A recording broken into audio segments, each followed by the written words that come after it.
Assalamualaikum warahmatullahi wabarakatuh. Kami mahasiswi Sekolah Tinggi Ilmu Tarbiyah Al-Urdu Sukoharjo di Jombang. Di sini kami dari kelompok 7 akan belajar untuk mempresentasikan hasil diskusi kami yang berjudul Pendidik dan Pengembangan Kurikulum. Di sini saya Siti Wahyuningsih sebagai pemateri pertama. Di sini saya Indah Nur Solihah sebagai pemateri kedua. Di sini saya Amuknatur Solihah sebagai pemateri ketiga.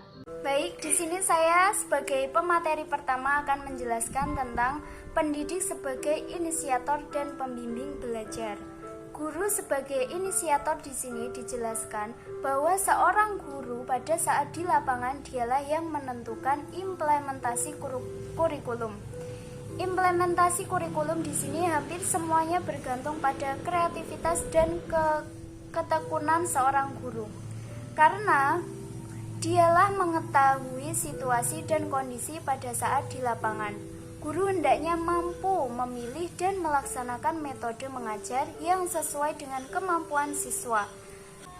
Bahan pelajaran dan banyak mengajarkan siswa, guru hendaknya mampu memilih, menyusun, dan melaksanakan evaluasi baik untuk mengevaluasi perkembangan atau hasil belajar untuk menilai efisiensi pelaksanaan kurikulum tersebut. Kurikulum dapat dibedakan antara official atau written kurikulum dengan aktual kurikulum. Official atau written merupakan kurikulum resmi yang tertulis, yang merupakan acuan bagi pelaksanaan pengajaran dalam kelas. Aktual kurikulum merupakan kurikulum nyata yang dilaksanakan oleh guru-guru. Kurikulum nyata merupakan implementasi dari official kurikulum di dalam kelas. Beberapa ahli menyatakan bahwa betapapun bagusnya suatu kurikulum, hasilnya sangat bergantung pada apa yang dilakukan oleh guru di dalam kelas. Dengan demikian, guru memegang peranan penting baik menyusun maupun pelaksanaan kurikulum sebagai pembimbing belajar. Kemudian yang kedua adalah pendidik menguasai manajemen kurikulum. Seorang guru yang akan mengembangkan kurikulum dituntut menguasai manajemen pengembangan kurikulum. Dalam pengembangan kurikulum, setidaknya guru akan menemui 8 problem. Yang pertama, bagaimana membatasi ruang lingkup atau keluasan materi. 2. Bagaimana mengaitkan referensi materi dengan kompetensi yang dibutuhkan. 3. Bagaimana memilih materi agar ada keseimbangan untuk peserta didik maju dan yang lamban belajar. 4. Bagaimana mengintegrasikan materi yang satu dengan materi lainnya hingga tidak terjadi duplikasi. 5. Bagaimana mengurutkan materi dan kompetensi yang diperlukan. 6. Bagaimana agar materi atau kompetensi berkesinambungan dengan berjenjang. 7. Bagaimana merealisasikan artikulasi materi atau kompetensi secara menyeluruh. Dan 8. Bagaimana materi atau kompetensi yang diberikan dapat menjangkau masa depan alias memiliki daya guna bagi peserta didik. Sulit untuk mengatakan bahwa metode yang satu lebih efektif dan lebih mudah digunakan dibandingkan dengan yang lain. Perkembangan yang cepat pada ilmu pengetahuan dan teknologi serta berbagai persoalan yang membutuhkan penyelesaian antara disiplin ilmu menambah kesulitan untuk merancang atau mengembangkan suatu kurikulum yang efektif.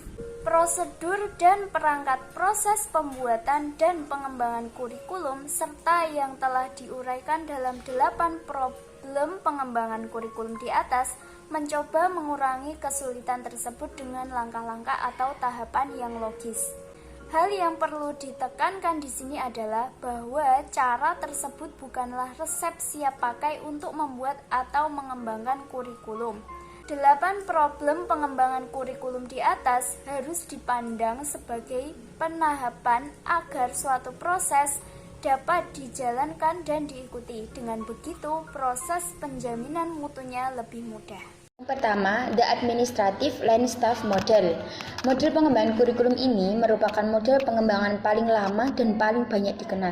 Diberi nama model administrasi atau line staff karena inisiatif dan gagasan pengembangan datang dari para administrator pendidikan dan menggunakan prosedur administrasi. Kedua, the grassroots model. Model pengembangan kurikulum ini merupakan kebalikan dari model the administrative model. Di sini, guru adalah perencanaan, pelaksanaan, dan juga penyempurnaan dari pengajaran di kelasnya. Dialah yang paling tahu kebutuhan. Oleh karena itu, dialah yang paling kompeten menyusun kurikulum bagi kelasnya. Alur pengembangannya adalah guru. Sekelompok guru atau seluruh guru di suatu sekolah mengadakan upaya pengembangan kurikulum. Pengembangan dapat berkenaan dengan suatu komponen kurikulum, satu atau beberapa bidang studi, ataupun seluruh bidang studi dan seluruh komponen kurikulum. Kemudian, kurikulum tersebut dapat diberlakukan sebagai pedoman dalam pelaksanaan pendidikan atau pengajaran di sekolah tersebut. Ketiga, Beacon System. Model pengembangan ini dikemukakan oleh seorang ahli yang bernama Beacon. Model ini terdiri dari beberapa tahap, yaitu pengambilan kebijaksanaan, menetapkan arena atau lingkungan wilayah yang akan dicakup, menetapkan personalia yang terlibat dalam pengembangan kurikulum. Orang yang terlibat terdiri dari 4 kategori, yaitu yang pertama, para ahli pendidikan atau kurikulum yang ada pada pusat pengembangan kurikulum dan para ahli bidang ilmu luar. Yang kedua, para ahli pendidikan dari perguruan tinggi atau sekolah dan guru-guru terpilih. Yang ketiga, para profesional dalam sistem pendidikan. Dan yang terakhir adalah profesional lain, tokoh-tokoh masyarakat. 4. Demonstration model. Model ini pada dasarnya bersifat grassroots yang datang dari bawah. Bedanya pada model grassroots, pengembangan kurikulum adalah murni dari orang-orang yang berada dalam suatu sekolah tanpa campur tangan oleh pemerintah atau para ahli. Model ini diprakarsai oleh guru atau sekelompok guru yang bekerja sama dengan ahli yang bermaksud mengadakan perbaikan kurikulum. Yang pertama, sekelompok guru dari suatu sekolah atau beberapa sekolah ditunjuk oleh pengambilan kebijaksanaan untuk melakukan percobaan atau eksperimen tentang salah satu atau beberapa segi komponen kurikulum. Yang kedua, kurang bersifat formal, yaitu beberapa orang guru kurang puas dengan kurikulum yang ada. Kemudian mereka mencoba mengadakan penelitian, perbaikan, dan pengembangan sendiri. Kelima, Tabas Inverted Model. Menurut Taba, pengembangan model ini lebih mendorong inovasi dan kreativitas guru-guru karena bersifat induktif yang merupakan arah terbalik dari model tradisional. Model ini terdiri dari 5 langkah, yaitu mengadakan unit-unit eksperimen bersama guru-guru. Unit yang dieksperimen meliputi mendiagnosis kebutuhan, merumuskan tujuan-tujuan khusus, memilih isi, mengorganisasi isi, memilih pengalaman belajar, mengorganisasi pengalaman belajar, mengevaluasi dan melihat sequence dan keseimbangan. Menguji unit eksperimen yang bertujuan untuk mengetahui validitas, kepraktisan, serta kelayakan penggunaannya, mengadakan revisi dan konsolidasi.